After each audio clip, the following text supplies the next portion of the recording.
नमस्कार दोस्तों। लड़ाइयां विचारधारा से लड़ी जाती हैं और ये लड़ाइयां सत्ता रहने या सत्ता जाने से नहीं होती। ये सत्ता पाने से भी नहीं होती। ये बात मैं नहीं कहता हूं, गांधी जी कहते थे विचारधारा जीवित रहनी चाहिए। और ये विचारधारा की जब हम बात करते हैं तो आदिकाल से भारत के और भारत के बाहर के तमाम सारे, यदि हम महापुरुषों के नाम लेंगे जिनके कारण तमाम क्रांतियां हुई, उनके नाम लेंगे तो वो भी यही कहते। आप याद करिए सुकरात को। सुकरात ने जहर का प्याला पीना स्वीकार किया था, माफी मांगना स्वीकार नहीं किया था, क्योंकि वो कहते थे आज अगर मैंने माफी मांग ली और गलत के आगे झुक गया तो मेरा जीवन जरूर बच जाएगा, मेरे लोगों का सब कुछ बच जाएगा, लेकिन मैं और मेरी पीढ़ियां मुझे माफ नहीं करेंगे। और यही हुआ। सुकरात ने जहर का प्याला पिया, वो इस दुनिया से रुखसत हो गए। लेकिन फिर उनके विचारों ने वो क्रांति की कि पूरा यूनान हिल गया। ये वही यूनान है जिसने भारत पर भी आकर के तमाम सत्ता स्थापित की थी और हमने तमाम आक्रमण झेले। इतिहास गवाह है, चाहे शक हो, हूण हो, सुंग हो, यूनानी हो, मुस्लिम्स हो, ब्रिटिश हो, जर्मन हो, फ्रांस हो, पुर्तगाली हो, सबने आकर के तो हमारे यहां शासन किया। और उधर यदि आप देखेंगे तो चीनी साइड के लोगों ने भी हम पर शासन किया है। तो हमारे ऊपर तमाम अटैक हुए, तमाम धर्मों के अटैक हुए, चाहे बौद्ध धर्म का अटैक हो, चाहे मुस्लिम धर्म का अटैक हो, चाहे आज का जो हिंदू धर्म है उसका अटैक हो। इस तरह के तमाम हुए, लेकिन मूल विचारधारा वेद की थी, वैदिक थी, वो रही। और आज भी दुनिया में माना जाता है कि वैदिक ग्रंथों में जो लिखा है वो साइंटिफिक है और वो साइंस में प्रमाणित भी होता है। तो आज जब ये लड़ाई चल रही हो तो तमाम लोग, आज मैं क्यों विचारधारा की बात कर रहा हूं, क्योंकि राम मंदिर का जो ट्रस्ट है, राम तीर्थ ट्रस्ट जो भी उन्होंने बनाया है, उस ट्रस्ट के सचिव हैं आरएसएस के चंपत राय। वो कहते हैं राम मंदिर सिर्फ रामानंद संप्रदाय का है। यह ना तो शिव को मानने वाले शैव संप्रदाय का है, ना शाक्त संप्रदाय का है, न जो है आर्य समाजियों का है, और ना ही ये किसी और का है। ये सिर्फ रामानंद संप्रदाय का है, यानी इसमें कृष्ण भी नहीं आते हैं। तो आप इससे समझ सकते हैं जो गोरखनाथ संप्रदाय है वो रामानंद संप्रदाय का घोर विरोधी रहा है। तो ऐसी स्थिति में आप ये समझिए यदि रामानंद संप्रदाय का है तो फिर राम सबके कैसे हो सकते। और राम को जब हम बात करते हैं सबके राम होने की, तो मैं इस आधार पे बात करते हैं कि राम कोई दशरथ पुत्र राम नहीं है। ये बात बड़ी स्पष्ट है। राम कण कण में व्याप्त है, वो राम वो अलग है, और जो दशरथ के घर राजा दशरथ के यहां पैदा हुए वो राम अलग है। इस बात को डिफाइन करता है हमारे धर्म ग्रंथ। बहरहाल हम इस पे बात करें तो ये विचारधारा की लड़ाई है, ये सतत चलती रहेगी। लेकिन हमने भारत में ही देखा है, देश की आजादी के पहले एक विचारधारा थी, वो लड़ाई लड़ी जा रही थी कि हमें देश को आजाद कराना है, उसकी लड़ाई लड़ी जा रही।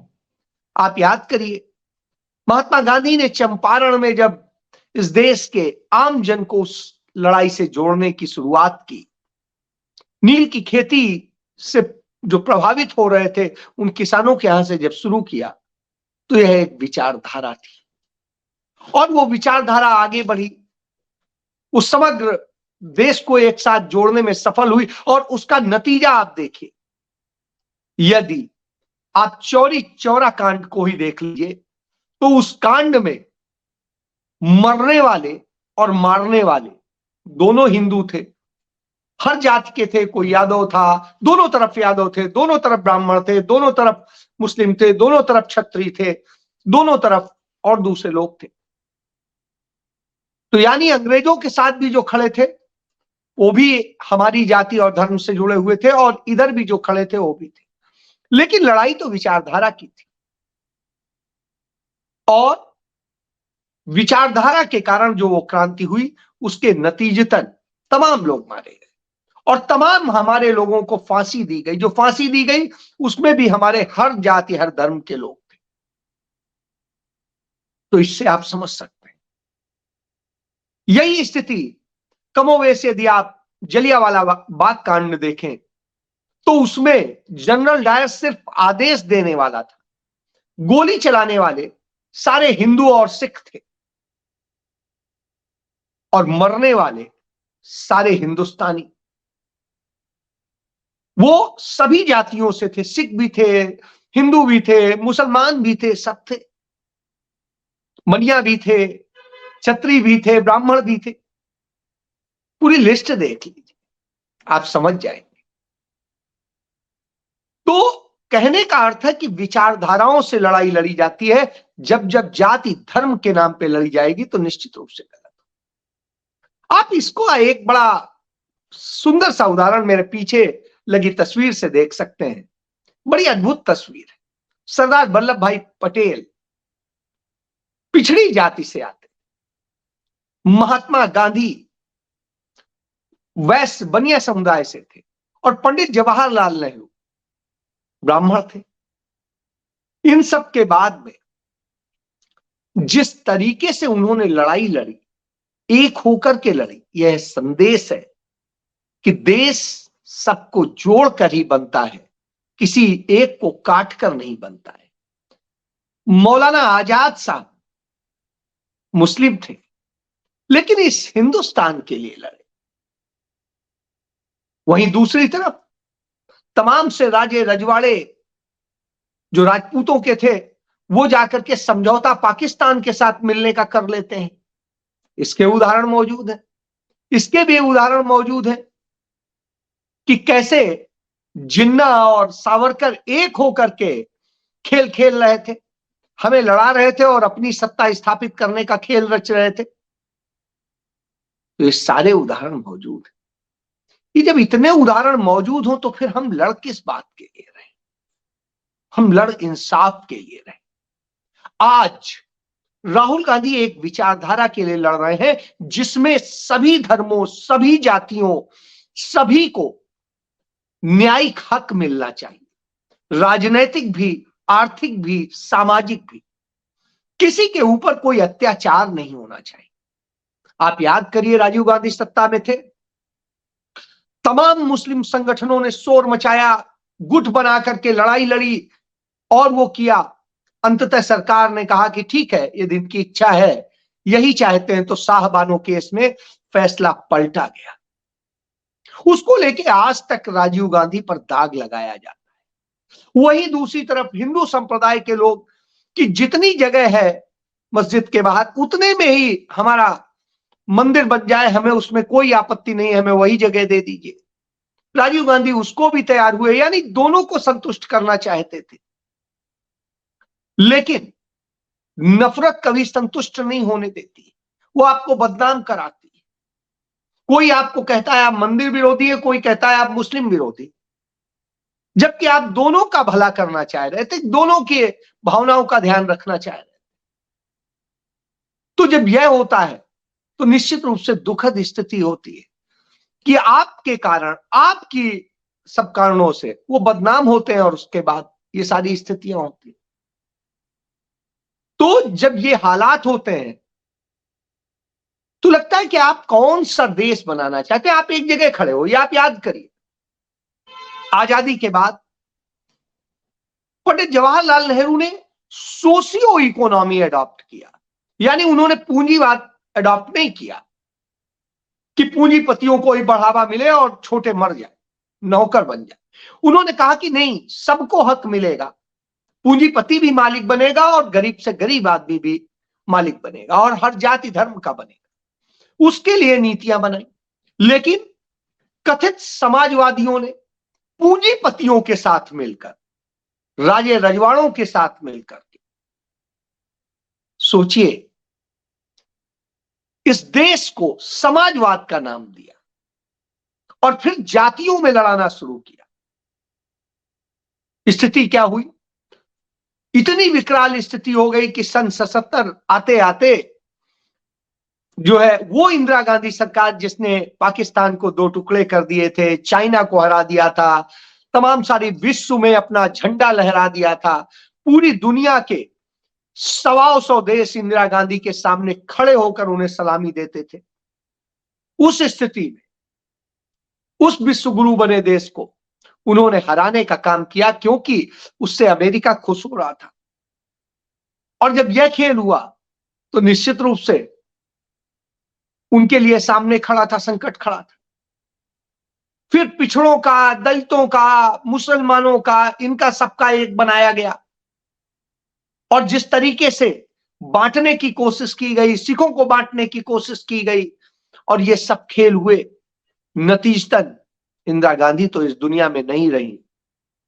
लेकिन राजीव गांधी ने आने के बाद में जो डेवलपमेंट के काम किए, जिस तरीके से देश को जोड़ा, जिस तरीके से अरुणाचल प्रदेश चीन से छीनकर मिलाया, नेफा को खत्म किया और आगे बढ़े, श्रीलंका से लेके सब जगह हमने झंडे गाड़ दिए, अपने प्राणों की आहुति दी।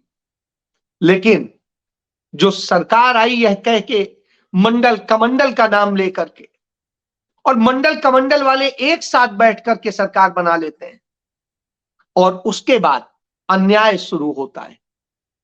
कश्मीरियों के साथ अन्याय होता है, इधर अन्याय होता है तमाम पिछड़ों के साथ, दूसरों के साथ में, और जो ये ड्रामे किए गए इन सब का नतीजा ये हुआ कि देश बंटने लगा, जातिवाद और बढ़ गया, धर्मवाद और बढ़ गया, नफरत और बढ़ गई। फिर आया कि नहीं, हम डेवलपमेंट के प्रोजेक्ट पर ही काम करेंगे। कांग्रेस की सरकार आई, उसने डेवलपमेंट को फिर से अडॉप्ट किया, फिर से वैश्विक आर्थिक मजबूती की दिशा में काम किया। मनमोहन सिंह ने बतौर वित्त मंत्री बड़े सारे सुधारों को शुरू किया। नतीजा यह हुआ कि देश में सोशियो कैपिटलिज्म की जो शुरुआत हुई उसने और बड़ा मुकाम हासिल किया। फिर अटल जी की सरकार आई, फिर से एक बार वही चीजें धीरे धीरे पनपने लगी, तमाम ड्रामे होने लगे। अंततः फिर देश की अर्थव्यवस्था गर्त में जाने लगी। फिर से उसे उठाने के लिए किस तरीके से शुरुआत की गई, और 2004 में जब मनमोहन सिंह की सरकार बनी तो फिर से हम एक आर्थिक महाशक्ति बनने की दिशा में चले, आगे बढ़े। करोड़ों करोड़ लोगों को हमने गरीबी रेखा से ऊपर किया, सारी चीजें करके आए। फिर उसके बाद में लगा कि नहीं, इससे तो देश मजबूत हो जाएगा, तो तमाम वैश्विक शक्तियों ने उसे कमजोर करने का खेल किया और नरेंद्र मोदी ने चाइना की मदद लेकर के, इजराइल की मदद लेकर के, और जिस तरीके से पूरा अमेरिका की मदद से खेल हुआ, मनमोहन सिंह सरकार को डराया गया, तमाम तरह से बदनाम किया गया और ड्रामे किए गए, और उन सब का नतीजा हुआ एक नफरत वाली सरकार आ गई। ऐसी नफरत की आ गई कि नफरत की पराकाष्ठा हो गई, क्योंकि पूर्ण बहुमत से आ गए थे। धीरे धीरे बहुमत बढ़ता गया और नफरत भी बढ़ती गई। आज नफरत में जलता हुआ देश है और उसमें आग में घी का काम किया जा रहा है। अब हिंदू धर्म को कैसे बांटा जाए, तो कोई कहता है ये रामानंद संप्रदाय का मंदिर है, कोई कहता है इसका है, कोई कहता है उसका है। चलिए, जिसका भी है आप उसको दीजिए ना, उसका काम है तो रामानंद संप्रदाय के साधुओं को, संतों को दे दीजिए, वो अपना बनाएंगे, करेंगे। आप कौन होते हैं? लेकिन नहीं साहब, रखेंगे हम अपने हाथ में लगाम। क्यों? क्योंकि उससे ही तो हमारी सत्ता आती है, उससे ही तो हम नफरत पैदा करते हैं, उसके ही जरिए तो हम झूठ फैलाते हैं। आज जब इन झूठ नफरत सबसे लड़ने का वक्त आया है, आर्थिक सामाजिक विषमताओं से लड़ने का वक्त आया है, और जब विचारधारा की बड़ी लड़ाई लड़ने का वक्त आया है और राहुल गांधी उस विचारधारा की लड़ाई की जब अगुवाई कर रहे हैं, कांग्रेस अगुवाई कर रही है, तो उस स्थिति में तमाम वो छिछले दल जिन्होंने जाति के आधार पे, धर्म के आधार पे और दूसरी नफरत के आधार पे पूंजीपतियों की मदद से अपने आप को खड़ा किया था, वो आज फिर खेल कर रहे हैं। कहीं उत्तर प्रदेश में हो तो समाजवादी पार्टी अपने ढंग से कि नहीं हम ऐसे नहीं, इतने लड़ेंगे, इतना करेंगे, इस पे अपने स्वार्थ उसे सबसे पहले दिखाई देते हैं, विचारधारा दूर हो जाती है। यदि हम बिहार जाते हैं तो वही नीतीश कुमार जो विपक्षी एकता की अगुवाई की बात कर रहे थे, आज वो कहते हैं नहीं नहीं हम तो इतने पे लड़ेंगे और ये करेंगे और वो करेंगे, उसको लेके खींचतान शुरू कर देते हैं। उधर ममता बनर्जी जो पूंजीपति और उसके गठजोड़ में नफरत के गठजोड़ से सरकार चला रही हैं, वो जिस तरीके से वहां पर अराजकता के हालात हैं, उन हालात के बावजूद वो जिस तरीके से खेल कर रही हैं, उस खेल से फायदा भारतीय जनता पार्टी को मिलता है, चाहे बंगाल में हो, चाहे बिहार में हो, चाहे उत्तर प्रदेश में हो। और इसके बाद में यदि हम और आ जाते हैं दक्षिण में, तो वहां पर भी कमोबेश इस तरह की स्थिति देखने को मिलती है। ये लोग भूल जाते हैं कि आज मौजूदा हालात क्या है। यदि हमें हालात से लड़ना है तो निश्चित रूप से हमें सीटों से ज्यादा इस पर बात करनी होगी कि कैसे हम एक मजबूत सरकार बना सके और उसके लिए विचारधारा की सरकार बने, ना कि स्वार्थों की सरकार। और वो विचारधारा वही हो कि सबको आर्थिक न्याय मिले, सबको सामाजिक न्याय मिले, सबको राजनीतिक न्याय मिले, इसकी लड़ाई। तो ये लड़ाई जब हो, और ये लड़ाई आज इसलिए जरूरी है, इसका एक उदाहरण बताता हूं। भारत सरकार पर 205 लाख करोड़ रुपए का कर्ज हो चुका है। चाइना के साथ हमारा जो व्यापार घाटा है वो लगातार बढ़ता जा रहा है और देश कर्ज के गर्त में जा रहा है। ऐसी स्थिति में नरेंद्र मोदी सरकार एक साल के भीतर 12 टन सोना बेच देती है, 12 टन सोना बेच देती है। तमाम हमारे देश की कंपनियां और तमाम सारी चीजें बेच देती है, तमाम चीजों को प्राइवेट करती है, और उसके बाद भी कर्ज बढ़ रहा है और कहते हैं डेवलपमेंट हो रहा है। तो डेवलपमेंट क्या होता है? डेवलपमेंट ये होता है कि चंद पूंजीपतियों के इशारे पे जंगलात काटे जा रहे हैं। मोदी के चहेते पूंजीपति के लिए छत्तीसगढ़ में पूरे जंगलात काट दिए गए, 3 लाख पेड़ काटे जा रहे हैं।